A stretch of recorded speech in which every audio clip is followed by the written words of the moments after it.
Former President Donald Trump's election campaign has only gotten fiercer after the failed assassination bid against him this Sunday. Trump says the hand of God saved him from death and is now sending out a message of unity for America. Meanwhile, the FBI has now honed in on the shooter, 20-year-old Thomas Matthew Crooks, but the motive of the crime still remains unknown. Look what happened. Former U.S. President Donald Trump narrowly escaped death after a shooter opened fire at him during an election rally in Butler, Pennsylvania on Saturday.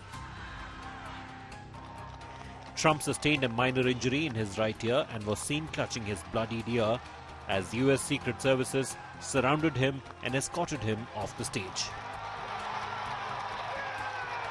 A day after the assassination attempt on Trump, the Federal Bureau of Investigation named 20-year-old Thomas Matthew Crooks as the suspect who was shot dead. The attacker was armed with a semi-automatic AR-15 gun. This evening we had...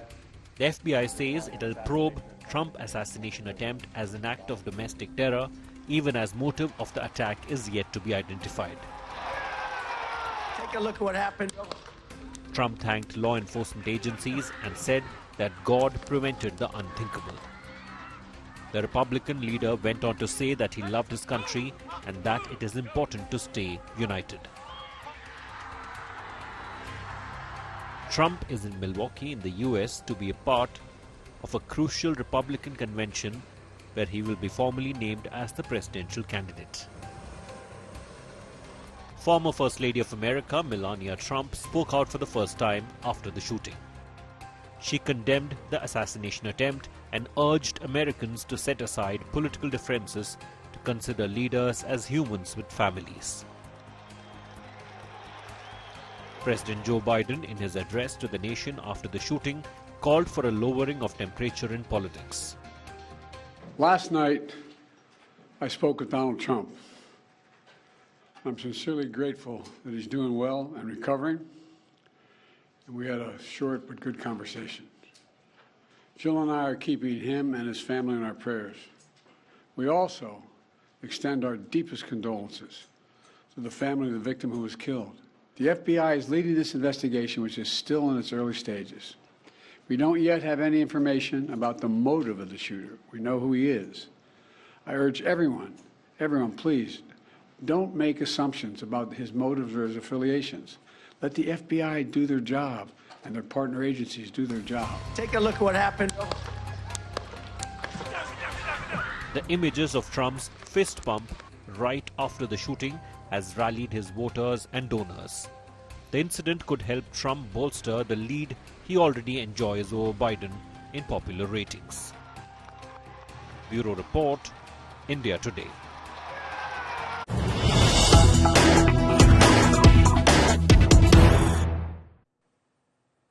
There's news break coming in on this. Under fire, the Secret Service chief has spoken out, saying the sniper was neutralized. Agents moved swiftly. The Secret Service chief, figuring out what went wrong, has gone on to suggest will join independent review against us as well. The Secret Services have been under a fair amount of heat after what many ascertain was a massive security botch-up where the former president of the United States was concerned. My colleague Geeta Mohan, our foreign affairs editor, joins us live for more updates on the story. You know, Geeta, the Secret Service, even the chief of Secret Service, has been in the eye of the storm ever since for not getting the SOP right, not reacting in time, and the various visuals that have been going viral ever since really don't help their cause either. After all the questions about whether if the protocols were followed or not, whether this is a massive security lapse or not, finally we look at the statement that has been put out by the U.S. Secret Service director. And the director himself has said that not only are they looking into the lapse in security, that investigations are ongoing.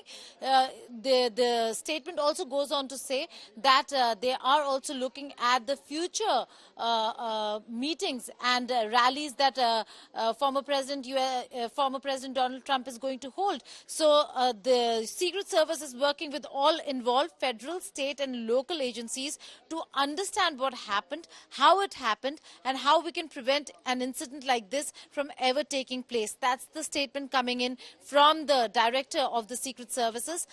The incident in Pennsylvania has understandably led to questions, and now they're looking at security for the Republican National Convention in Milwaukee, which is where Donald Trump is to hold the rally, and of course after which there will be the Republican National Convention where the vice president nominee will be announced. So a very important day, a very important date, and over here the Secret Service is now trying to look at all the do's and don'ts and trying to reassess the security that is provided not just to Donald Trump but further on from here, looking at all the security that needs to be provided during the election campaign. So a serious assessment by the Secret Services after the attack on Donald Trump.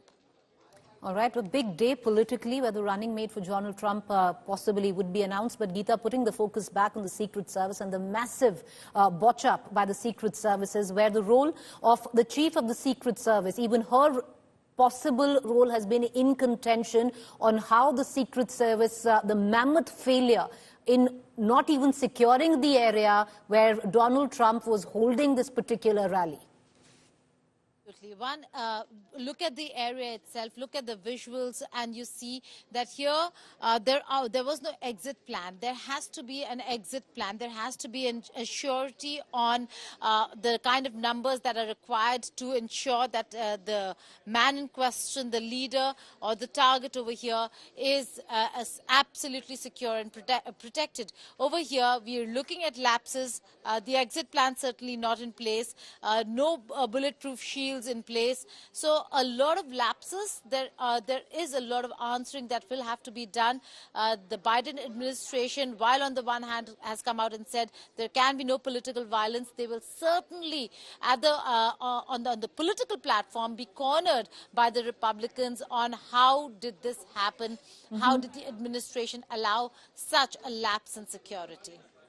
You know, Geeta, appreciate you joining us. Massive questions. Did the Secret Services sanitize the area? Even when the shooter was spotted, why did not the Secret Services react? After the shootout, the promptness of the Secret Services is in question. It's a time where even the credentials of the chief of the Secret Services, even her credentials have come into question, viewers.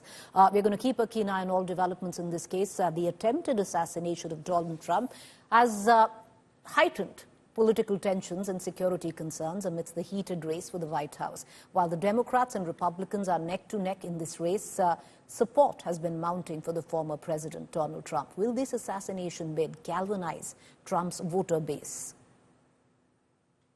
Take a look at what happened.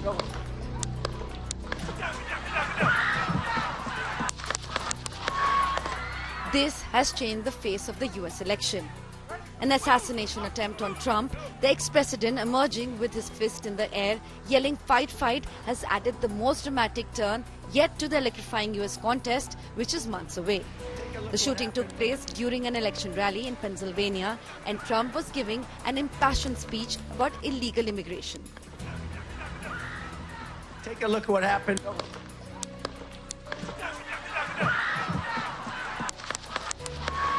As the shooting has created ripples in America, the question everyone asking is, what impact will this have on the US election in November? Will this create a sympathy wave for Trump? Will his Make America Great Again campaign gain unprecedented support now?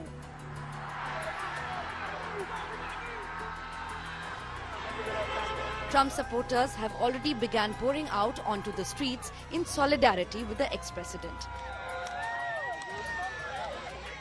Polls by the New York Times have given Trump the edge, and this was before the assassination attempt. The national polling average, as per New York Times, is 47% for Trump and 45% for Biden. The timing couldn't be worse for the Democrats. The assassination attempt has taken place a day before the Republican convention. Trump has touched down in Milwaukee to be part of the convention where he will be officially named as a Republican presidential nominee and where he will also name his vice president candidate. Extend our deepest condolences. Biden, on the other hand, has now completely toned down the Trump rhetoric, replacing it with condemnations of political violence. There is no place in America for this kind of violence or any violence for that matter. An assassination attempt is contrary to everything we stand for as a nation, everything. It's not who we are as a nation. It's not America. And we cannot allow this to happen. Unity is the most elusive goal of all, but nothing is important than that right now, unity. Take a look at what happened. It isn't looking good for the Democrats. First, the disastrous debate, Take a look at what happened. and now this attempted assassination on Trump that further only strengthens the ex-president's campaign. Bureau Report, India Today.